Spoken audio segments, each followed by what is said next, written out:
Lynn, we're going to start. Do you have to go to rehab for that? She said she was. She's in the area, never get the compact.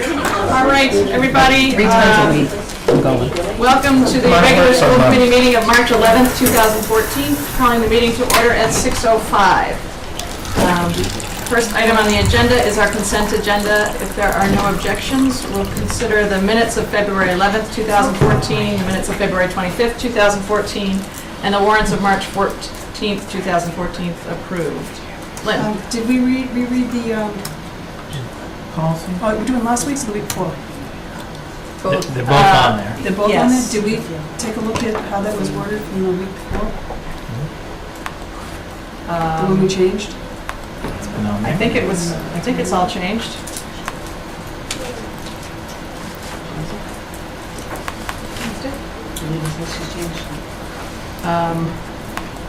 Do you want to take a look and we can come back to that if need be? Yeah, could we do that? Okay, We're not. and that was the minutes from February 25th, is that what you're looking at? The 11th. The 11th, okay. Okay, we won't consider these approved yet, we'll come back to it, Lynn, and you can check it out, okay. Correspondence, there were several things. Who wants to? Well, we have 3 items related to kindergarten. I believe they're all from Stowe residents. And then one issue related to school choice at our high school. I have 2 more. Okay. Under the same issues? No. What are those issues? One was from Paula Kastner with great concern over the scheduling and how the schedule does not For the parent-teacher conferences. allow for parent-teacher conferences to happen prior to course selection. They used to be in March and now they're in April, so parents of 8th graders are going in very blind, not knowing the process. I'm one of those right now. And parents of high schoolers will have to field questions to teachers via email or phone call versus face-to-face, which is going to take a lot more time of the teachers. Thought it was a very valid concern.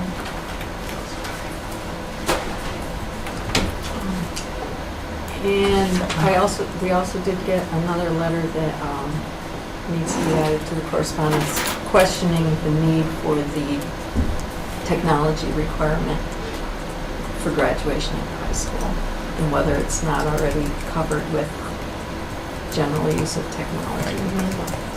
The one about the calendar, we don't have another proposal other than that April conference.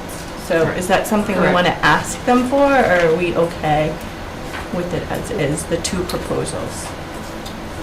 We've had the calendar that way for 3 years? At least 3. 3, maybe? Yeah. But I agree with you, it is a good point. It is a good point. That is usually something, although for some of us who have student-led conferences in the spring, we don't get to talk to the teachers one-on-one anyway, so it's not so much an issue. Well, I asked if anybody complained about it to our school secretary, and she said she has had no complaints, and the conferences themselves aren't in for that. They're for this year's current academic record. And she's had 2 kids through the school system, and she said it's hardest for 8th grade parents, but that's what the open house is for as well. So she was just trying to be helpful to share her experience and what she has seen. The open house at the high school. Mm-hmm. Yeah. Well, we just went to the open house at the high school. They didn't really address the No. issue. There probably should be something in place for them, for 8th grade parents to meet with, I think it would that's be more formal. nice to have an opportunity for. As someone who's Yes. gone through it once To and is going to go through it now again. I mean, have a chance just to hear what the teachers are thinking. because it is a about big for- change. And to have no real idea. For the Yeah. recommendations. I agree. I'm not sure that we need to add something to this particular calendar. I'm gone pretty far with it, but I do think that the issue should be addressed in some way. Do you want me to write her back with that we'll look to address it some way? Well, okay, something a little more specific might be better. Well, let me Some talk ways to the not great. principals and see what ways we can fit it, That's good. address it, Yeah. because the transition calendar's already been developed, so. And how do they explain the leveling to the kid? And How do they explain, I just had a kid that came home and said, Me too. I was told that if you only take accelerated classes, you're not going to college. That's not, you're my third, well, I know, he's my third one going, I'm like, that's not true. So I'm wondering how, well, you know, how it Well, always each is. teacher is supposed to be talking to Right. each kid in each class about what the recommended level is for the next But year. they in don't that know one the class. recommended levels. But I don't know if they know what they mean. Right. You know, they know that honors is really good and you're really smart if you get math, but besides that, you know, So that needs those to be couple clarified. anxious kids So who maybe think. that's all a part of this, something Right, that we're gonna I come up think with that that should be a helps piece with that a little bit. I agree, I think that Yeah. would be a great idea. I'm not sure how it would look, because you really need an opportunity to talk one-on-one with a teacher if you want to talk about your kid's specific recommendation. Absolutely, Right. absolutely. And I can't see that happening in a lecture hall kind of Right. way. Kids are getting a chance to talk to other kids through presentations by the high school students and the administration and guidance. So they had their first one today at Hale. So each of the middle schools will have that opportunity Do as they get well. a presentation and then they pick, or is that the day they pick? I don't believe they're picking today. No, today they had a presentation of sorts. We did a little different today we have in the past. I think we're still trying to refine that a little bit, exactly, how we go about it. And then they'll pick, in this instance, next week. I think it's next Wednesday or Thursday. Do they have freshman students go down there and talk to them? That's the first thing we did today. As a matter Yeah. of fact, we brought the freshman students in and talked Like, to 'cause them. I think that's a good thing to do. Yeah. It was the first year we tried it, and we've done that. We do that in other, like Minuteman comes in and does Mhm. that. So I think it has a lot of value. Yeah. So they talk about a particular day that they're hearing about their recommendations, or? There's nothing about the recommendations. Recommendation. There's just That's kind of separate. in the past what's happened is they just came in and just kind of told them about the high school, you know what I mean? In the past, it was actually before the open house that was held at night a couple of times, weeks ago, last week, I guess. This year, a little bit after that, so it was a little bit different this year in the school than it has been in the past. But I think the ideal approach that we're trying to work towards is a presentation in the schools to the kids, let them know, in real terms what's happening and what they can expect. And have some, peers there, almost peers there for, real-time feedback and, on the same way. So I think it's not exactly what happened today, but that's what we were intending to have happen today. I think that's what we'd be looking to have happen in the future. So hopefully we can refine it before they get out too. And we did definitely talk about that, and I think that will be happening. Yeah. That a couple of things we learned today will refine that. We definitely talked about that, so.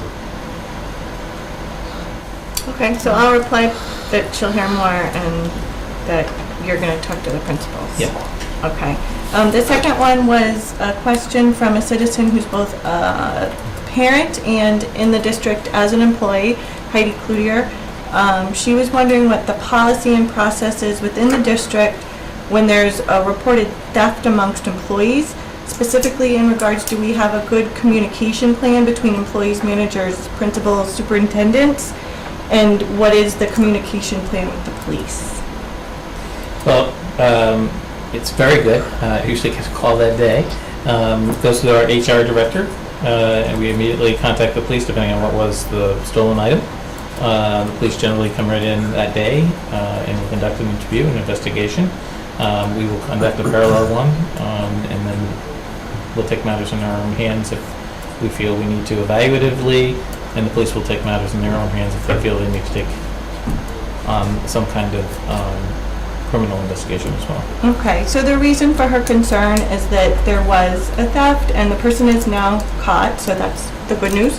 But it felt like there wasn't a clear communication. People were told different things. Things took weeks, not a day.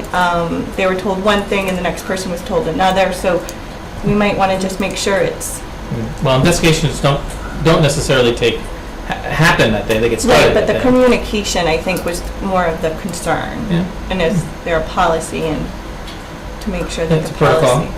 Okay, good. I'm only aware of one. So if there's something else that happened then there may be a communication breakdown, Okay, maybe there is. so. Are you aware of another one? Well, Are you thinking the same one? I'm We not have sure. telepathic And abilities. It's slightly different situations, so I'm Yeah. thinking of two possible situations, but one is not really as described. I mean, so. Do you have something to add to that? No? It's not what happened. It's You not. can have whatever policy you want, but that's not at all what was followed. Maybe we should talk about So which we one can you're talk about that talking later. about. I'm I sitting think we're over talking there. about something. Okay. This is a big slack, John. Okay. Okay. Go ahead, guys. We'll take So we it. might want to, So maybe Michael and Yeah, I'll talk to you Tina. could talk afterwards? Yeah. Okay. and then we'll just make sure that we have a good, Something that's more satisfying than. as a what we just policy, read. yeah, that we know will be followed. Yeah. Okay. Any other correspondence? I had one that I just kind of handled offline and didn't put in the packet, but the issue was questions about the budget of the concession stand and usage of the turf field, how the policy works on that, who gets first dibs on the usage of the field. And that was about it. Numbers of students coming in from RFK. Can somebody summarize, maybe somebody from Stowe, what the three correspondences are about kindergarten? They're just questions about the half-day versus the viability of half-day with all-day, merged into all-day. Pretty much they would all like to have a separate half-day class for the half-day students because they have the concerns about their half-day child's experience, and they're pretty much the ones that we talked about, that we were concerned about, so. They also don't want We the had half-day one option to in go Bolton away. as well, a letter come in regarding the half-day concerns. I think we both got it. Yeah. But they also don't want the half-day to go away. Because when we're talking about phasing it out, and they're saying no. And the letter that went out to the parents of the children said that it was, I'm just trying to see the letter. What letter went out? There was a Did you see letter that went out, here it is. It says, "This is the first year of a 4-year plan to move towards free all-day kindergarten for 5-year-olds. With the phase out of the third of the cost each year, and it states the year, which isn't exactly what we approved. What we approved was this year only, and not the plan. Right. Which it goes on to say that. Doesn't.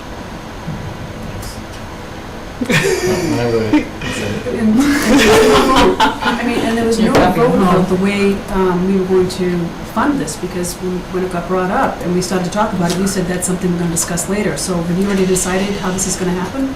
No, and I think the. Because it's for another year's Yeah. budget. Right, it's for We another haven't year's discussed budget. any year's budget other than This this year, year's. $515. But when you send out a letter saying that we're heading towards free full-day kindergarten, you've already made a decision.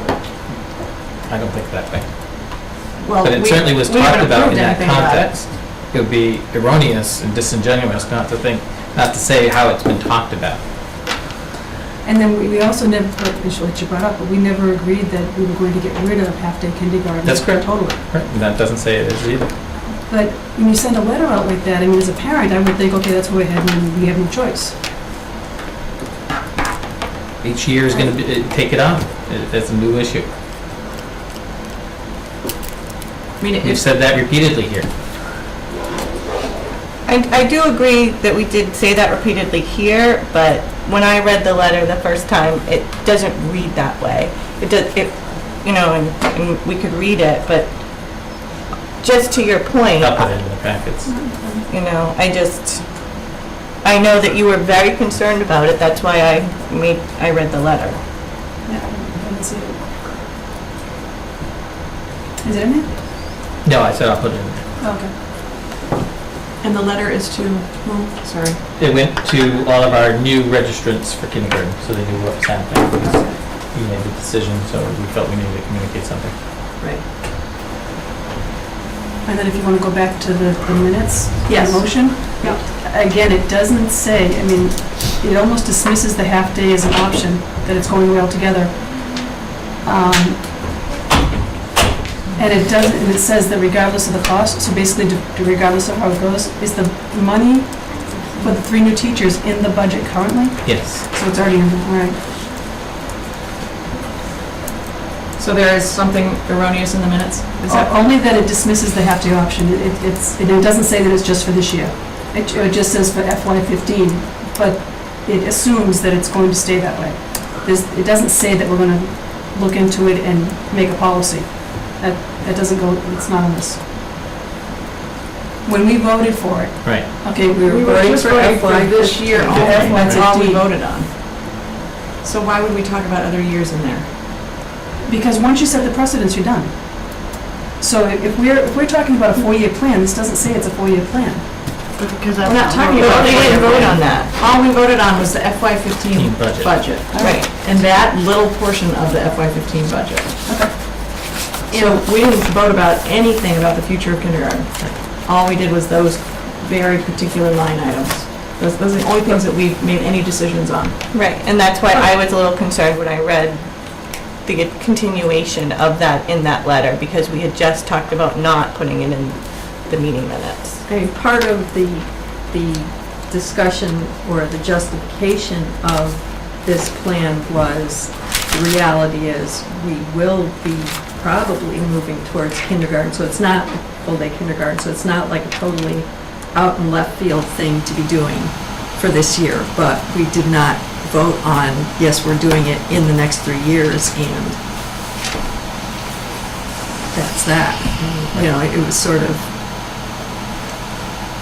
yes, it's a reasonable thing to be considering for next year, because realistically, whether it's in the next 3 years or 4 years, it is going to go that way. If you look at the state, an awful lot of the state already offers free full-day kindergarten for everybody. Yes. Pretty much everybody west of us does. Everybody west of us, everybody, it's pretty much inside 495 that either does not offer it or charges for it. That's weird. I don't want to muddy the water, but I really thought my motion was to approve Michael's plan. Which was for next year. And I thought I remembered saying something about, moving towards phasing out. I mean, We talked about moving, but we didn't vote on that. Because that's budgetary, I mean, we can't vote on. Can't vote on 3 money years out. there. Yeah, no. We I couldn't think it's spend it, but we could- insinuated that that's But our we could say plan. that With we the- were endorsing the plan and wanted to move in that direction. That was my understanding. And I don't think there was any language in any motion made about endorsing the plan for 3 years. I mean, I do endorse the plan, but I don't think we were able to vote on it. I mean, I think it's you raised some interesting points, Lynn. I don't know that that parents have ever had an opportunity in any other time in history to say, I don't want my child to go to school from 8 to 3. I'd rather have them go only until noon. I mean, we've never, it's always been, you go to school when school hours Kindergarten is take not place. mandatory. You do not have to send your child to kindergarten. It's optional. Okay? And we offer I just- kindergarten. Everything happens between 8 and 12, and the rest is, I mean, they're done by then. It's nap, lunch, and recess, and whatever else they can do. But everything happens between 8 and 12 when they're fresh. It's not mandatory. Well, Well, we're not debating that Right. anymore. We already made the talking motion. about this now, should we? Yeah, no, and I didn't mean to bring up the topic as a point of discussion again. I just, I guess we should move on. Any other correspondence we haven't talked about that anybody's received? No? Okay. So, because you took that essentially off consent agenda, you probably should have a vote specifically approving those minutes. Okay. Are we ready to do that? Do they need to be changed? Well, you're saying that this is exactly what we voted on, but so that's fine, we can vote on it separately, because I'm not going to vote for it. So now I'm confused. do we have approval on the minutes or we don't? No. No, okay. So can we, Can we approve Not last by week? unanimous Not- consent. okay. For that set of minutes, you need a separate vote. Which one is this? The 11th? 11th. And it's because what? I'm sorry, Lynn, I feel out of the loop on this. It's the, what we actually voted on, our understanding of what the actual vote was. Jeff made a motion to approve the full-day kindergarten model as proposed by Michael Wood for FY15, with a tuition-based all-day kindergarten option for all students with the half-day program still being offered. That seems like exactly what we all Mr. Wood, Well, if and you read above it above says, it, Mr. Wood it advised explains he is proposing a full-day kindergarten program for FY15. Mr. Wood's proposal model is a tuition-based all-day kindergarten option for all students with the half-day program still being offered. Mr. Wood stated in the proposed model, all-day students and half-day students would be in the same classes, and students in the half-day option would leave after the morning session. So that's what we were voting on. I think that's clear. I think that's clear also. vote on Do we it? take a vote? Someone would like to make a motion about approving the minutes? Sure, I move that we approve the minutes of February 11th as they stand currently. All those in favor? Second it, second. Oh, second. All those in favor? All those opposed? And did we already accept the last week? And the other two Or items, the other since nobody objected to anything in them, then consent. the consent agenda says they're approved. Is that okay with everybody? Okay. I just need your signature on those minutes before you leave tonight, so we can mail those into MSBA. Okay.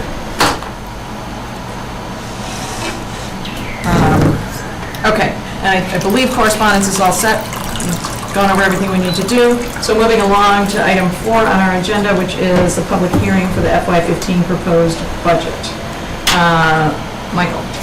So just to review where we are, the school committee has been discussing this proposed budget, which is at $50,516,022, or 3.72%. We are adding offsets to that from local funds of $3.6 million to have a net budget of almost $47 million, or 4.05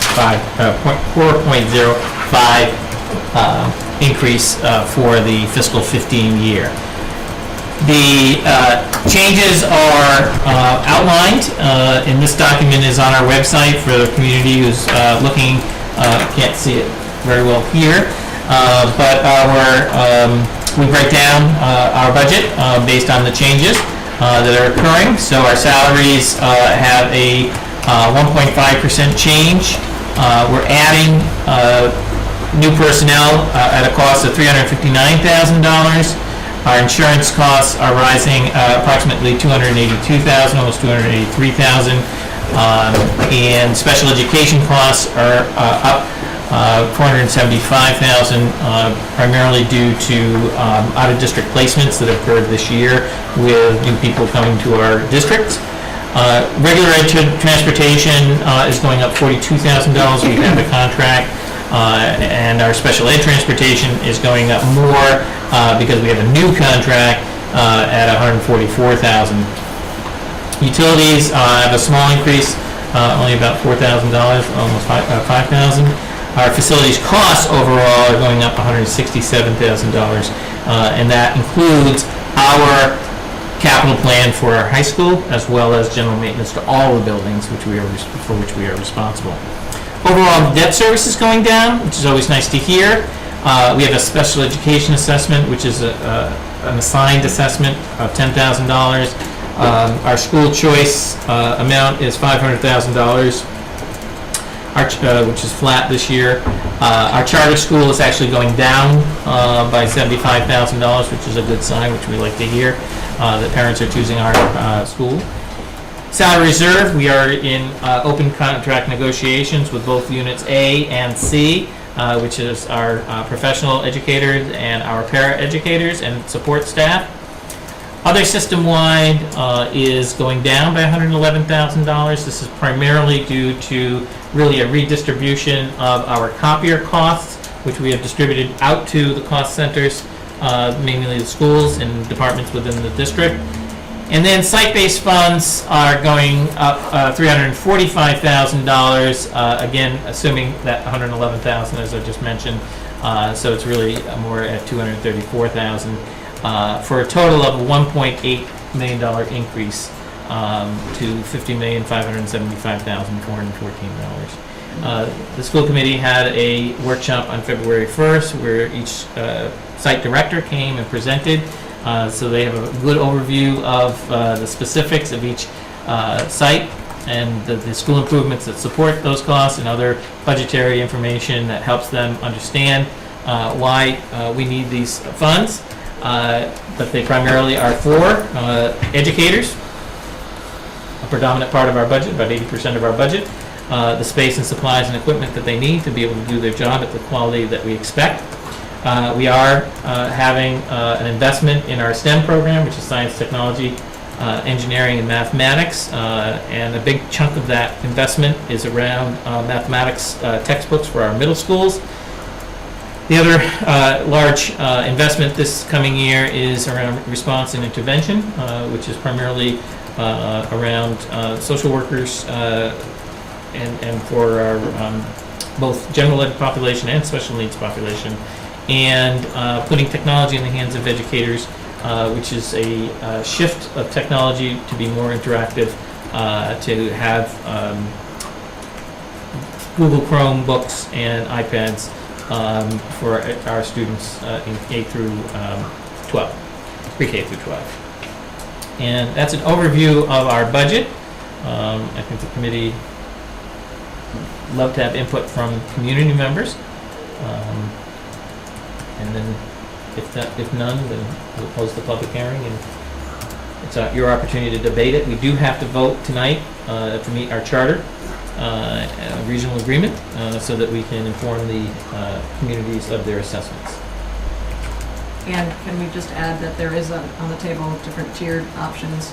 Yes. Would you mind briefly reviewing for Not at everybody's all. sake the different, so basically we have the proposed budget, which is what you were just discussing, and then we had some other options with some things taken out to reduce the cost. Right. So we had 3 tiers of budgets that we looked at to look at reductions. They're all roughly about $118,000 that represent a 1% reduction to our assessment, and are trying to get to a 1% reduction in our overall assessment. Each tier is a little more painful than the first in terms of things that need to or could happen in light of your discussions and your need to get to a number you feel will be supportive of your district goals, and as well as successful at our annual town meeting, which is our ultimate goal. And so the first has basically some staff changes in terms of costs, some adjustments that happened after the budget was formulated, and then some maintenance that we would reduce. An elementary teacher that was planned for was in the budget, but was there because it was taking care of this elementary teacher, this kindergarten teacher that we added, and then we had a recalculation for the bond for the track. We're able to reduce some of that money, and I made a decision to take $17,500 out of our curriculum and instruction, mostly for our summer academy, for work that we would be doing in general around curriculum work.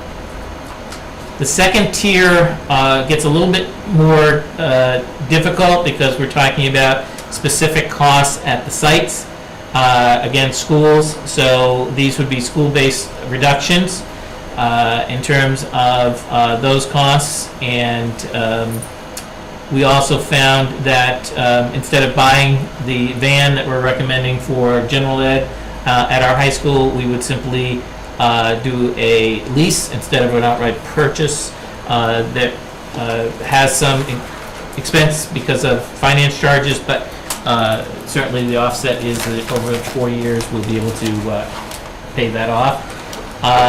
Athletics, a $10,000 reduction, which is kind of hard to do when we're just talking about uniforms and where our kids are playing at such high level of success. So that's always a little challenging. And then $22,000 for a new position, a math specialist, a piece of that would be at Hale Middle School. And again, some curriculum work. This would be for more of our STEM initiative that I was just talking about, where we would have to refine that and have less teachers involved overall. And then we get to our third tier, which now we're getting into staffing, and this really starts to hamper the flexibility of our administrators to have unique schedules that are unique to their own communities. This would make them more have to be almost identical schedules in some respect, so that we can make this happen. But looking at an overview of scheduling, the principals feel that they'd be able to do it and meet our contractual obligations as well as our curriculum obligations. We'd also cut out parking lot repairs. It was $10,000. I cut out $5,000. Instructional coaches, which would be a position that these would be stipend positions for each of our schools. And then we had a new initiative to start training teachers on developing more hybrid opportunities for their classes at the high school level. And so that training has been cut out. We'll put that off for another year or find other resources to be able to make that happen if it is to happen next year. So that total came to $352,500. In order to cut 1%, we'd have to find $376,000, so it's almost 1%. And that's what was discussed last time. So, if there's any questions or I have one. comments from, Do I have to take them well, I was just going to Sorry, ask go from ahead. the public first, if that's okay. Sure, that would be more polite. Making sure that since it's the public hearing on the top of the agenda, if there are any questions from anybody out there. Okay, go ahead, Kathy. The first tier with the tables, we weren't sure what those tables were for. I asked the vice principal and he asked the custodial director or whomever, and they are to replace tables, but not just to replace because of being old, replace for 100% seating needs. The new tables have a different layout. The old ones are a very weird octagonal shape and don't fit many kids. There are kids in our lunchrooms at the high school sitting on the floor because there is not enough seats. I can't even imagine not getting these replacement tables personally. So I would like to see the tables not in tier one if we vote tier one cuts. I agree with you on that. Terry? So my question, I mean, it's not detailed here and not being, that much into the schools to know what the seating is. Is this every planned table that you were planning on purchases cut out, or is this just a $10,000 reduction of a larger spend? No, this was the full amount for that purchase. Okay, that's important. Okay, thank you. I guess it's not as big of a problem in the nice weather because there's tables outside, but these kids go into DECA competitions in full suits or all over the ground in suits. It's crazy to me. Well, what's the thought behind the van changing from purchasing a van to leasing it? Just that it pushes out the cost for this year. And it was leased to own, right? It's That leased was- to own, Yeah. yeah. And is it That's what, a competitive rate? yeah, we'll get it at 3.99. Well, we we jumped through hoops last year to get Yes. a lower rate than that, but it takes a little work, I'm sure we will. And what's the net result of the difference between the lease and the own at the end of the lease? Is it significant, not significant? Negligible, I don't know what top of It my is. head, but it's, you know, whatever the interest rate is advertised over the 3 years, I mean, you know, if you get a 3% interest rate on a $30,000 loan. So, I mean, that to me probably sounds like a $2,000. no-brainer, right? And it's, you know, sizable amount. It's what we do, what we've done for all of our other vehicles except for used vehicles, so. So rather than purchase outright, lease it. That makes sense. I'd like to maybe replace that one in the top tier and pull the other one from the top. Yeah. Maybe. I agree. Are we allowed to do that? Absolutely. I think we can. It's just, you can do You can do anything you You want. might say that it's going to.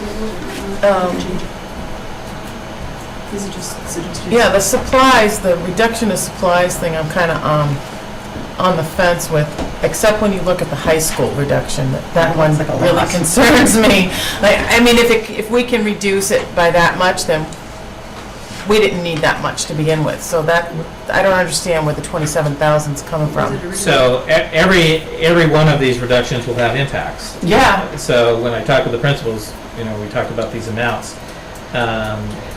You know, they have not itemized things for me, so I can't tell you specifically what cuts they will make. They will just have to make them within their budgets to make the lines add up. But again, what we targeted was at the high school specifically to make sure they saw an increase overall in their per pupil spending, which they will, even with this cut. So, Do you know what kind of percent that represents of the supply budget? I don't have that, I really didn't figure it that way. It's about 7%, 7%. 5, 6, 7%. And the number's so high at the high school because we're talking about like chemistry supplies and It could be all departments, it could be textbooks, replacements, it could be, I wish we had some perspective Equipment. into that number. I mean, they have to make those kinds of decisions throughout the budget years, you know, when we have slowdowns and so forth anyway, so they just have to manage it. The key is that, in my view, that we're continuing to go forward and having more per pupil for kids to spend on kids. And this may not be a popular comment to make, but the 3 schools above it with the reduction in supplies, looks like 9,000 altogether. I can only speak from a Bolton perspective, but I know that the parents will generally try to rally and help the teachers with a lot of the supplies that they need. So maybe that's why that number's as high, I don't know. I think at the elementary you can, but I don't think we could go get frogs for that. You know what I mean? Like, that's what makes me more nervous about the high school. Well, they probably number. prioritize that, right? Like, if you're gonna be Yeah. dissecting pigs and frogs, you buy your pigs and frogs first. I would say that, my advice would be, whatever was new, that's where you're gonna look to cut first. So there's no way for us to really get a handle on what those items that would go. Would be cut. Well, Yeah. we can tell you the budget went up at the high school, Right. $388,000. It's up quite a bit this year, so I think that's one of the reasons behind Michael's suggestion. All those things were needed, that's just, you know, it's one of the larger increases we saw in the site-based budget. It went up about $120,000. Across the schools? No, just the high school. Just the high school. And that's due to the number of students? No, some of it's NEASC and some of it is. Oh, NEASC. So we're up 100? Yes, was a big $100,000? ticket Just item. the- That's 32,000. Wow. Some not of it's losing, they the gained. student resource. Well, they have The NEASC too. school that they resource don't pay officer for. was another Yeah. piece of it. 30. So I mean, there's reasons $100,000? for It's it. 36,000.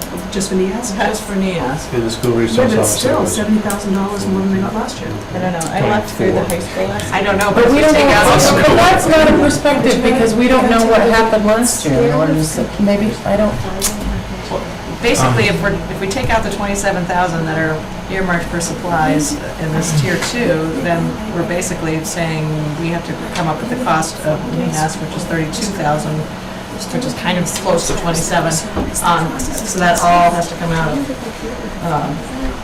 basically we have to pay for NEAS without having any additional contribution, what I'm trying to say. About $90,000 is added money. And can you, I know you've said it ad nauseum, but I still want to ask again. The teachers up at the top, those are just kind of a wash. We weren't going to. That's right, that's Okay. a budgetary correction. So far, tier 1 is, what's the most painful component in tier 1? I'm looking If at the we teaching and if- learning. I was going to say, the If- most painful, in my estimation, is the curriculum work and then the tables. Well, the tables, I think we all say we want, those tables have to stay. That table budget has to stay. Tables don't all say that? Sacred. We all say that except for me. To me, the teaching and learning is a real concern in every tier. I just think at a time when so much is being asked of the teachers, and with the transition to the Common Core, with just so many changes, to cut back on support in the area of curriculum and teaching and learning seems short-sighted. I'm good with that. How I much agree did with that? you, Jeff. I I do too. agree with that, because I think training, but what was the increase on that? Is that the whole increase? That was The whole the line increase. for that was the whole piece, so. I mean, And actually cutting to back, Jeff's or you're just point, not adding? That was that whole line, so that was a, since 2008, we've been 17,000? cutting and cutting from that department. right. That is the wrong place to be cutting. I totally agree, but that's what's happened. I mean, that's a fact, not an opinion. And I agree with you. I think it's time to stop that trend. You know, we have a responsibility to keep our education the best it possibly can be, and if we keep continuing to cut from the same places over and over again, I think we're making a mistake. With more demands on our teachers every year. Right.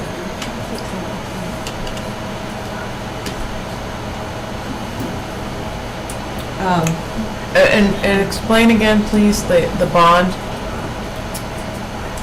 Additional revenue. What is it? That's the, It's additional revenue from the user fee for the rental of the field, things like that. We're using to offset the bond. So wouldn't that go to capital expenses? No. Well, debt service is a operating expense. But- It's in the operating budget. But that's the money from a capital expense. You wouldn't just roll that back into the capital expense of that project? Capital expense of the project is bonded. So there's no capital expense to roll it back into. It's permanently bonded. So we only can use it to offset the debt service at this point. We lost. What's that? it's back. The computer screen went away. Oh. Not you personally. Okay. You're still here. No, You're still here. Would anyone like to make a motion, and we can still discuss after the motion is made, but I actually, think Julie's got one. technically. I Okay, think I do. okay.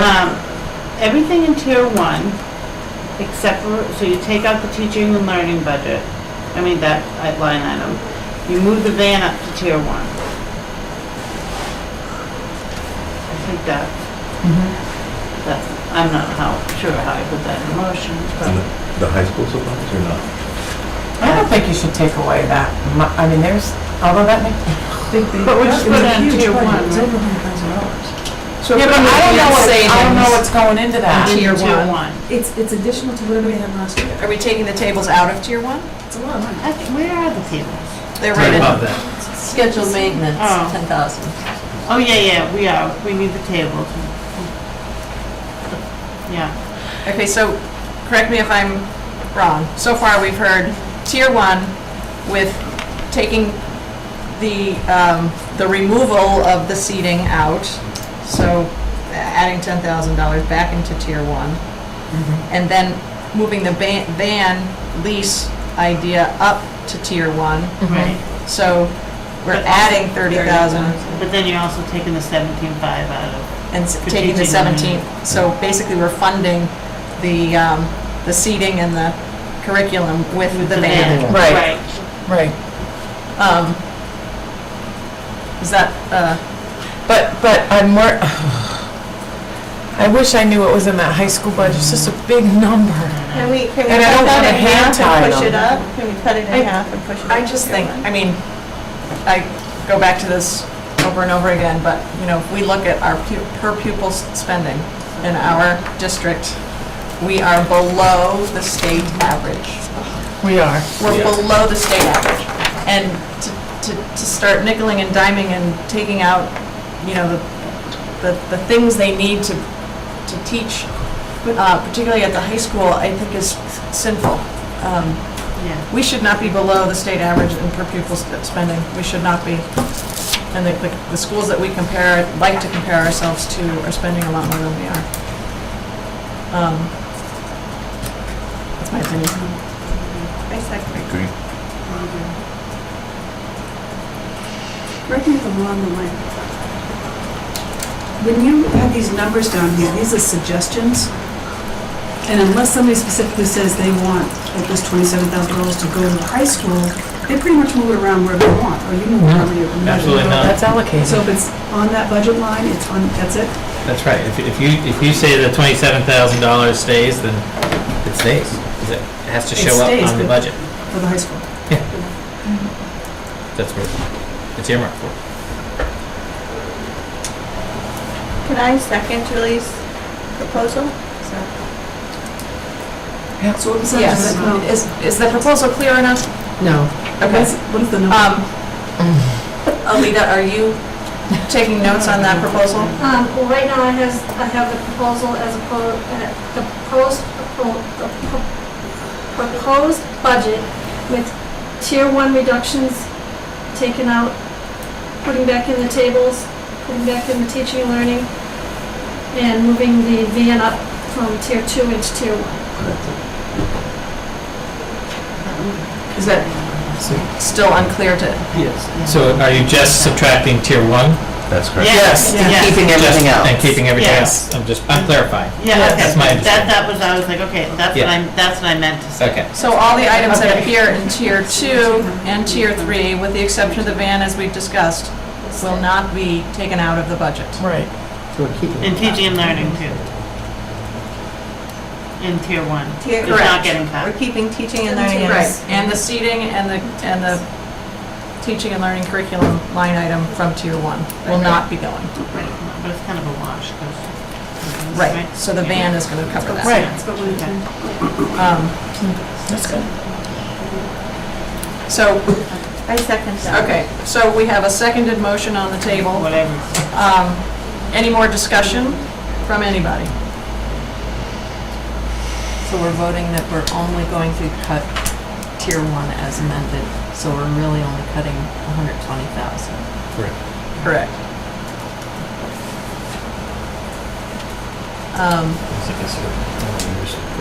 Any other discussion? Any discussion from anybody in the public? Just one time, I really feel like this is a bare bones budget. I feel like I wish we could do so much more, and it's, you know, I'd hate to see anything else done. Because this is already cutting too much, I think. Yeah, when you get into a math specialist and the arts offerings, I think are already, Minimum. Right. Right, we're already at the minimum, And we and then to can't cut keep even putting more. the same- we're below the minimum. And- Yes, and we are. Things over and over to cut again. more, come on. It's just, yeah. It seems irresponsible. Okay. All right, Wrap it up, sister. well, I guess we can move to a vote. All those in favor of, do you have a question? No. No. Eager, beager, all those in favor of the motion as Julie presented it, with the amendments that we just discussed to tier 1, all those in favor? And all those opposed? And I can't decide. And all those abstaining? We don't need to cover enough to cover the 3 teachers. All right. So you have a budget. We have a budget. Congratulations. Now the work starts. Pardon me? I have to leave for FinCom, right? Right, like 7:30ish. It's 8 o'clock. Okay. That's how I know. Next on the agenda is the superintendent's report. Yes, and tonight we have Standard 2, presentation by our staff from the high school who are working diligently on NEASC. So if you want to come up to the table and introduce yourselves, and I've got your slide here. Hi, I'm Jackie Carter. I teach English at the high school and also the department chair. Jody Speck, guidance director at the high school. So we focus on school culture and leadership, and Jody and I are co-chairs of this standard. And so I have up there a few things that really NEASC asks us to look for when we're focusing on school culture. So you can read it, but I'll read a few things too. So NEASC asks us to look at NSHOA, that NSHOA should be equitable and inclusive.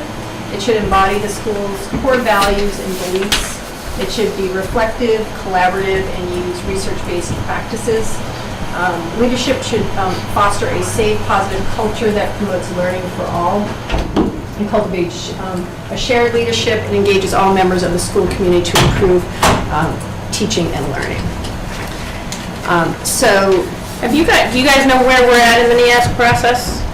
Are we your first NEASC presentation? No, you're your second. Okay. Who was A little first? review wouldn't be It wouldn't be a bad idea. a bad idea, though.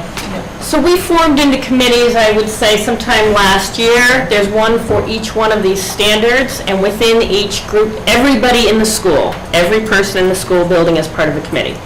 And we're then broken down, each standard is broken down into indicators. This one has 12 indicators, and so in pairs or trios, we're looking at each indicator. We've done the Endicott survey, we've done some internal surveys. There's a lot of evidence gathering, there's a lot of talking to people and pulling things together, and that's the state that we're in right now. So some of the indicators are a little further on, those people are breathing a sigh of relief. Some of the indicators are a little less on, and we're prodding them.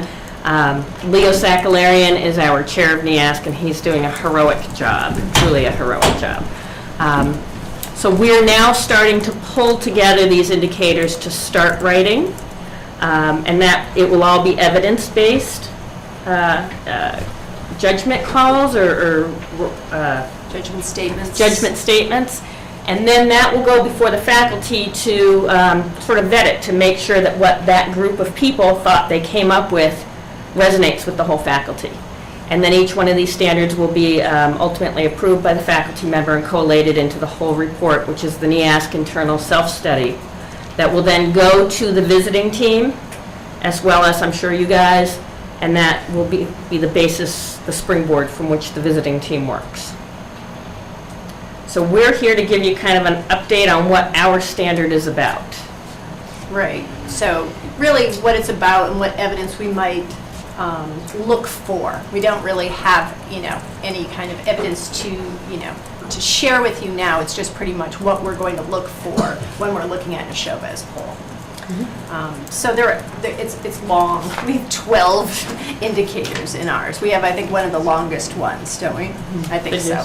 And so, Jody, do you want to look at 1 and 2 first? Okay, we're looking for, the first one focuses on a safe, positive, respectful, and supportive culture, one that fosters student responsibility and high expectations. And some of that will come out through the academic pieces, some will come out through activities, things like spread the word to end the word, and yellow dress presentation, the different kinds of student-based activities that happen in the school, whether they're generated by students or by faculty, or if it's a whole district initiative. Indicator 2, this is a little part of NEASC, sort of controversial side. I don't know if anybody's kept up. Newton, I think, is one of the schools that's opted out. NEASC requires that you have at least one core academic experience that's heterogeneous for each student through the years. Our academics are leveled. And so this is something that the faculty's starting to look at and will be sort of a multi-year process, I think. Can I just stop you for 1 second? I just want to make sure everyone knows what that means, because I didn't get it at first. It means not having honors accelerated in CP. It means that having a core level with all kids at all times together. And it's a very unpopular amongst every educator I've talked to and asked about. I can't find somebody who supports it except NEASC. And that's one of NEASC. Well, maybe there's somebody. I just haven't found one. But, no, I just really haven't. That means there's nobody. I keep asking people. There's nobody. No, there might be somebody. But when I started looking into this because I heard about NEASC and I started reading, and then I read, this is like one of their very top indicators and ratings of school systems. And it's just a big deal if you ask me. So are they saying NEASC one has changed over the years, if I can just tell you that, 10 years ago when we went through this, what NEASC was about was, you tell us what your core values are, and we'll help you to investigate that you are living up to your core values. When I went to a NEASC leadership workshop 2 years ago, maybe 3 years ago, they completely changed. They said, these are our standards, like them or leave them. Just kind of, these are our standards. No, this is, if you want NEASC accreditation, this is who it is. My next indicator is a piece of this as well. They mandate an advisory program. So the way it says, the indicator reads something along the lines of, there's a formal program to ensure that every student has an adult they are connected with, in addition to the guidance counselor that they meet with on a regular basis. It essentially prescribes an advisory program without using the word advisory program.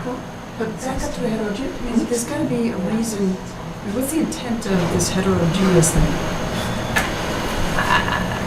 I think you would find there are people who believe in it and they can promote it. I personally like our levels at Neshoba. I think we do a very good job, and I'm very committed and supportive of the levels. So, Lynn, I don't think I can fairly answer your question. And there are a number of electives that kind of fall into that. Yeah. So kids are able to take an elective and get that experience. But that doesn't count to NEASC, elective don't. No, because it has to be a core class. Yeah. So are you saying one class out of the core? So if there's 20 core subjects that you're going to take, a student will take, right? 5 times 4. So one of those 20 has to be non-leveled, is that what they're saying? So what, at my workshop, they had said that, yes, you needed a minimum of 1, they wanted 3 or more. Yes. So they were actually, at the time, proposing how their ratings would work based on how many you had. I think most schools are like us. They are doing their academics the way they're doing their academics. And I mean, this is why there's been, I've never before seen schools pulling out of NEASC, and it's kind of not just 1 or 2 schools pulling out of NEASC, Well, they're not just pulling this out, they're pulling out of NEASC altogether? Yes. Yes, they're deciding they don't need the NEASC accreditation. Jody, we have a question behind you. Just a really quick question. I was wondering, what does being accredited by NEASC get us? Why are we doing all of this? Is there something at the end? Can we get state funding? Is there a reason for getting this accreditation? Accreditation, the colleges are accredited, high schools are accredited. It's a stamp of validity of, I think if we were an underperforming school and we lost our accreditation, it would be a big deal. I think if Newton pulls out of NEASC and says we don't care for your accreditation anymore, will there be any blowback by the colleges or anybody else? No. Okay, so you're saying the colleges will recognize us better if we're accredited by NEASC. This doesn't get us any kind of, the state doesn't care whether we're part of NEASC or not. So why are we doing this? Why are we doing it? I guess that's my question. Why are we trying? Why are you asking me? It's an accountability just process. volunteer to be on the committee. No, I'm sorry. I just was wondering what this gets us in doing all of this work. I'm sorry. Every school I know is accredited. It's part of the educational thing. It's because if you don't, then you're not opening yourself up to any kind of accountability, and over time,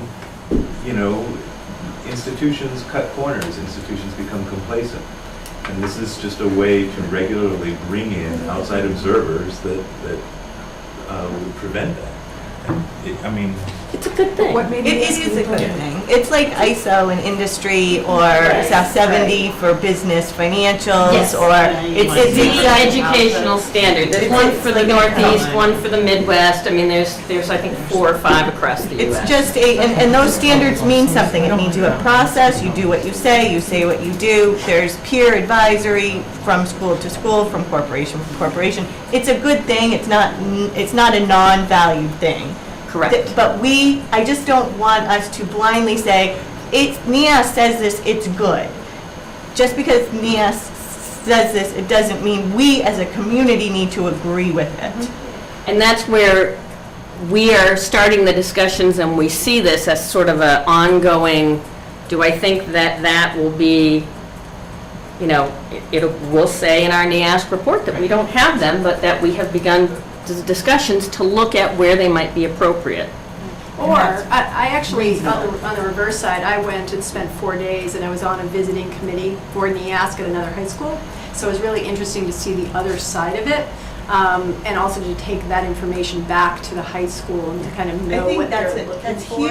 It really was huge. And what I found was really interesting was that there was a part of, and I can't remember, and I'm not supposed to divulge anything, but part of NIASC they wanted them to live up to, and they openly said, we're not going to do that. It doesn't meet our core values, and we're not doing that. And I thought that was really interesting, so.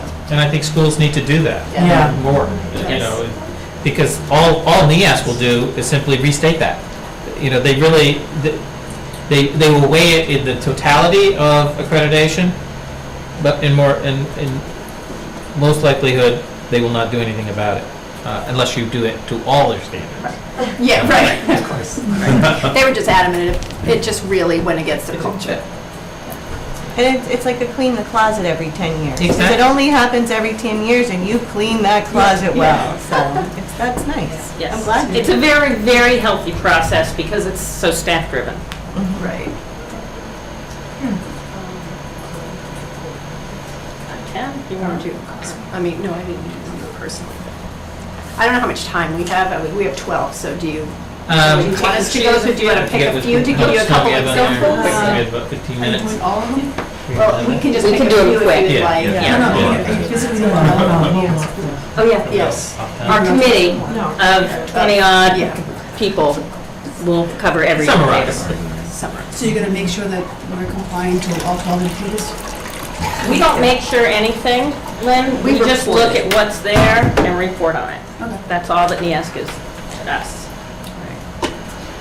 Let's see, so indicator 4 looks at professional development for both admin and staff to improve student learning.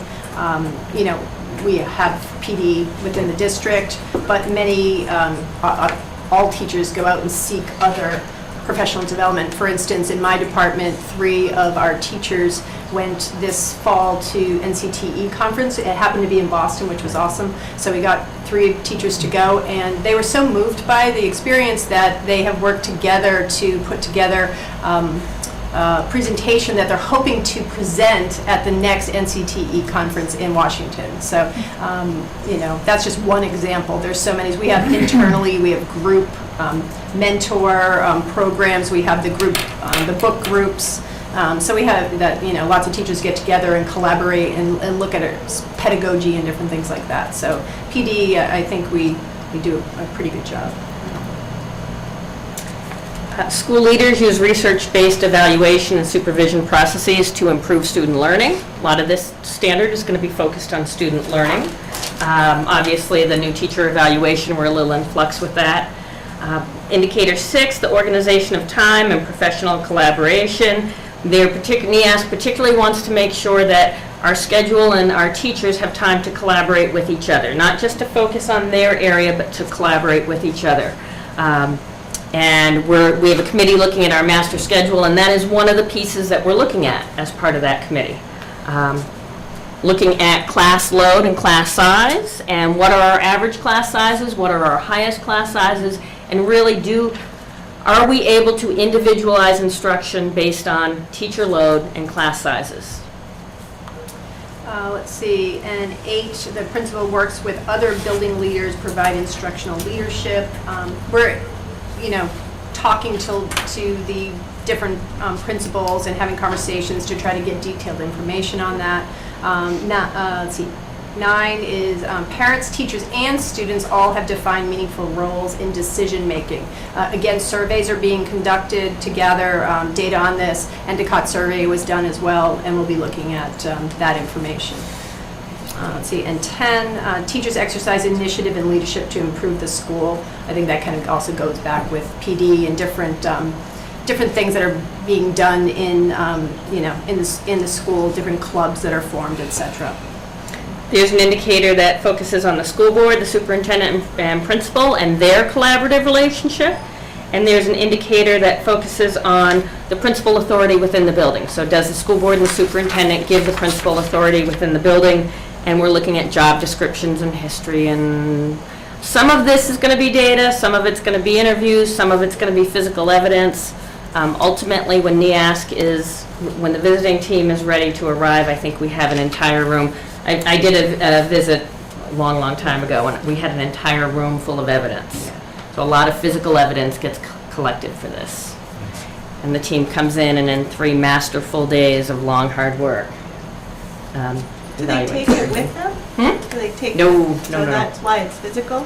No, well, at least when I was there, there were things we were looking for. We would have an hour to do that, and then we would be off to interview students, and then we'd be off to shadow a class, and then we'd be interviewing community members, and then we'd be back looking at evidence, because we're looking at the self-study and kind of verifying the accuracy of what the self-study came up with, or pointing up deficiencies.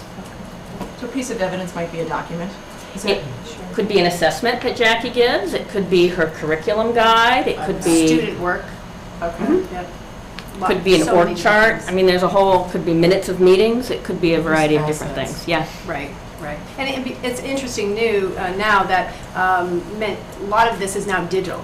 So, so you're not taking so many boxes with you. You have a folder online that you're kind of going through and looking at different data that way. So, those are our indicators. Any questions? Thank So you. how far along are you in your estimation? We're really doing well, Mr. Wood. We're not stressed about getting it done at all. We're actually working on Friday on this, are we? Right. What's your deadline? I'm sorry? What's your deadline? Well, we have a bunch of different kinds of deadlines. So we have some deadlines for the end of the year, writing.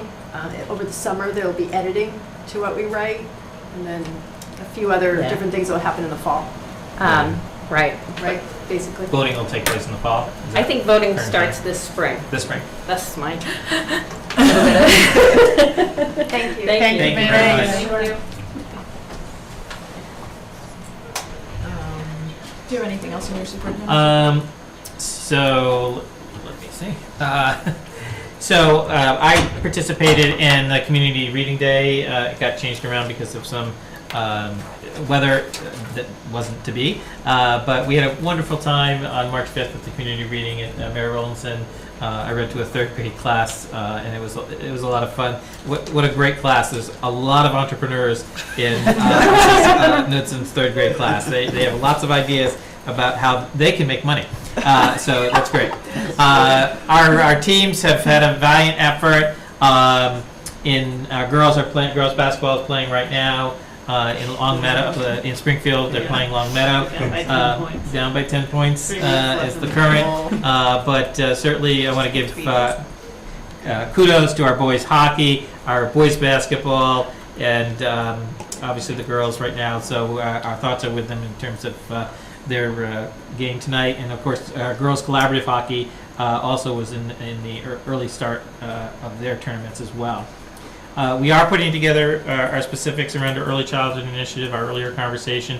Our teachers are working together internally, and we want to develop some FAQs and a document that we can mail to parents and make sure that they know and understand how the day is going to look in terms of our initiative.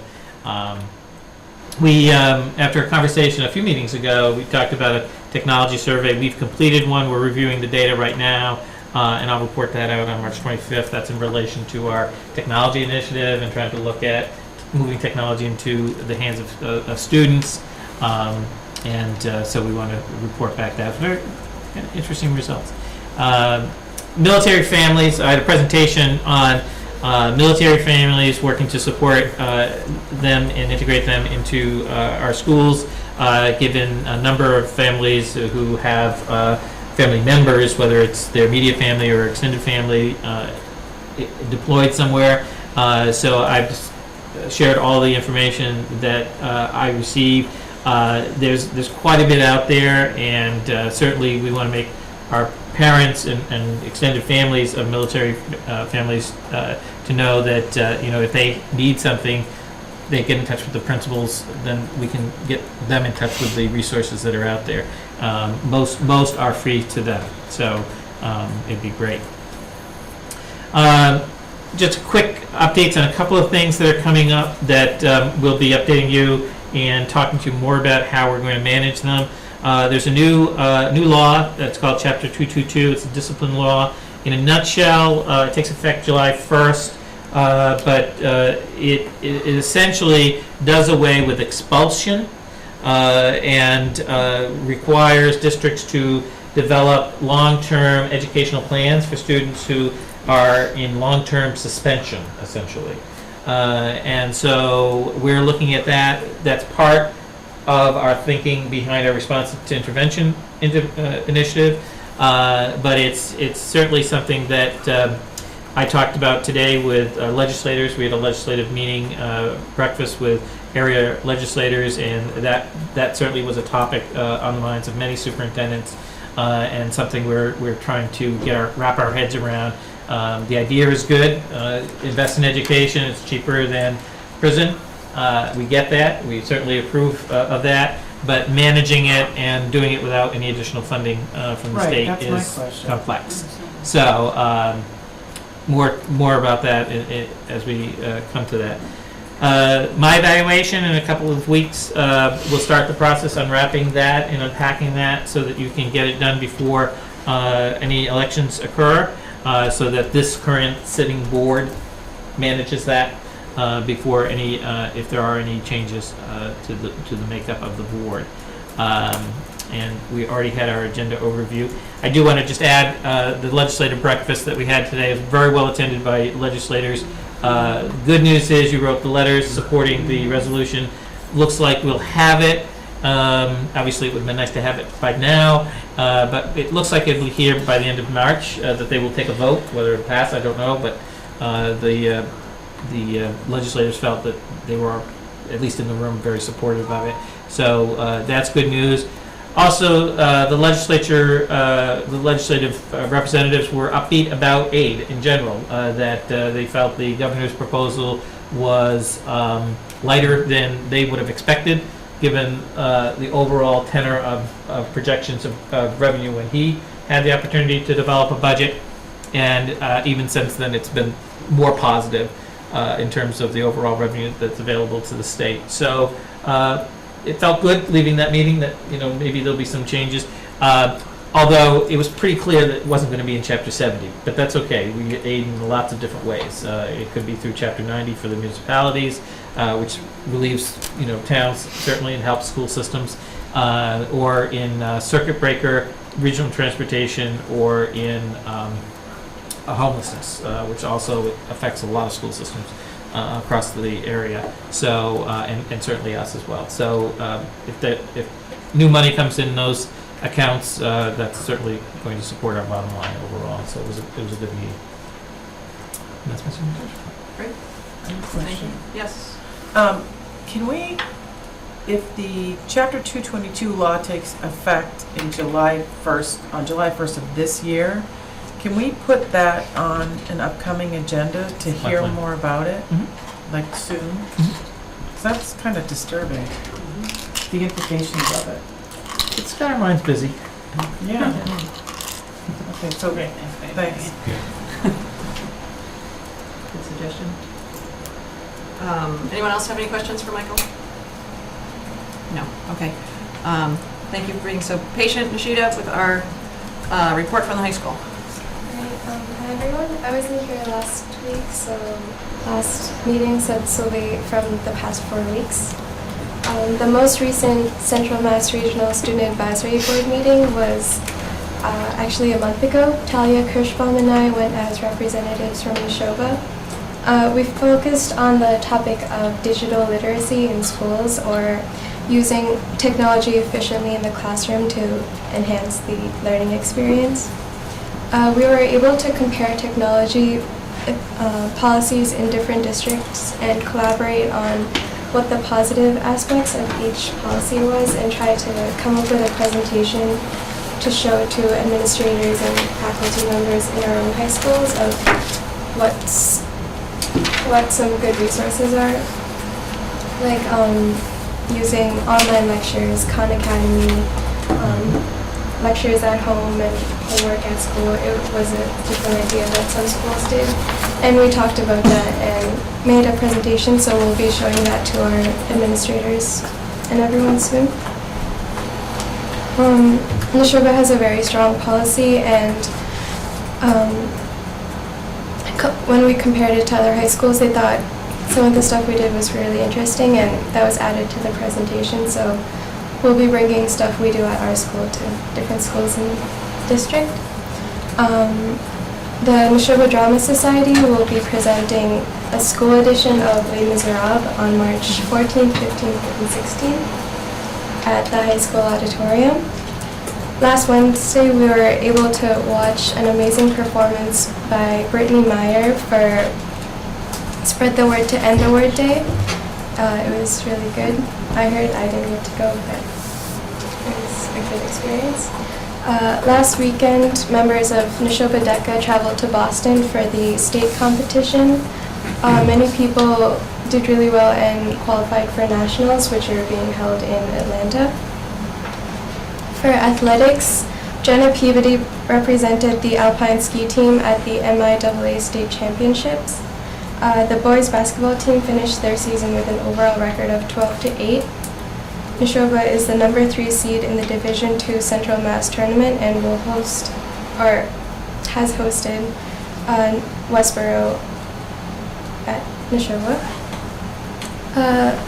The boys ice hockey team finished the season strong and ended with an overall record of 9-7-4, which gave them 5th seed in Division IIIA Central Mass tournament. Neshoba traveled to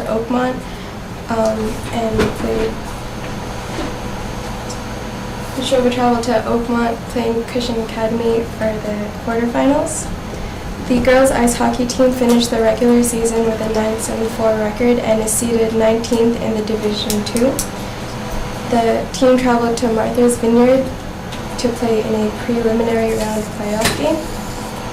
The wrestling team were Division II section finalists and have 5 athletes competing in the All-State Championship. The girls indoor track team became state finalists with their 2nd place finish at the Division IV State Championship.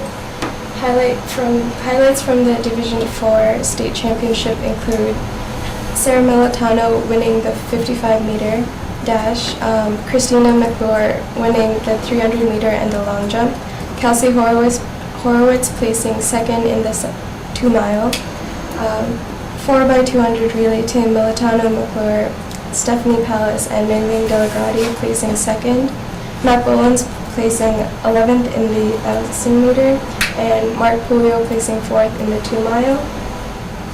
The girls basketball team defeated Medfield 57-55 at the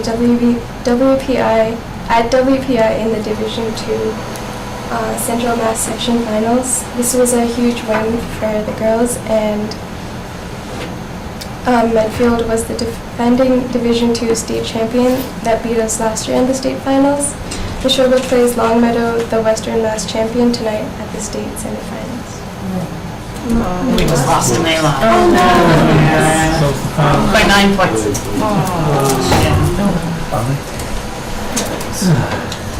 Okay. And now 2 more positives. I just have one positive comment. The DECA tournament, 21 kids from Neshoba made it, and we have the biggest representation from Massachusetts going to the Nationals. Oh, wow. And Neshoba also beat out 69 schools for the School Spirit Award at the competition. So huge. Wow.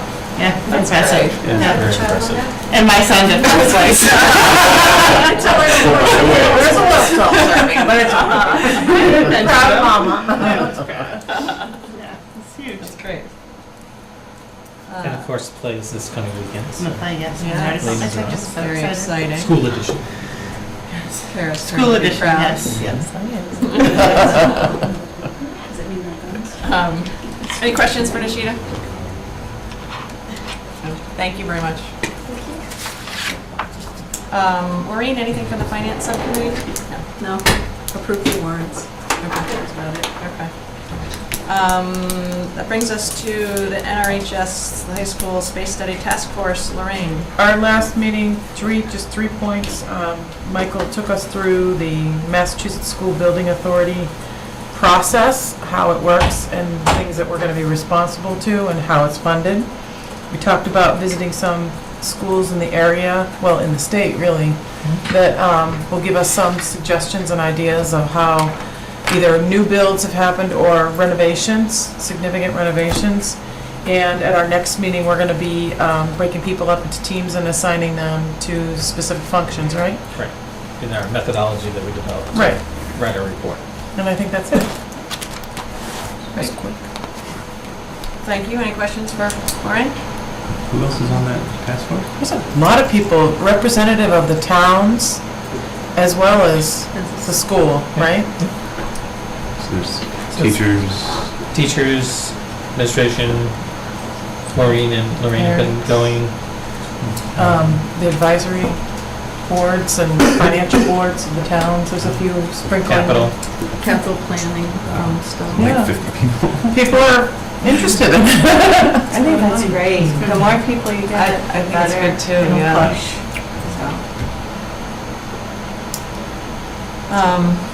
Anybody have any particular items they want to bring up to add for the next agenda? Just that chapter 222, like room 222. Right.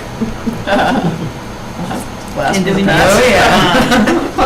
I don't know if we need to talk about next, but the plan for a better sort of information session as far as high school classes for the 8th For the 8th graders? Mhm. Yeah, good idea.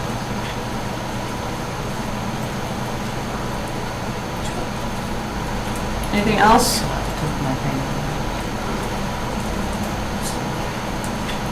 Okay. Any citizens' comments? No? Okay, I think we're just looking for a final motion. I move we adjourn. Second. All those in favor? Unanimous. Thanks, everybody.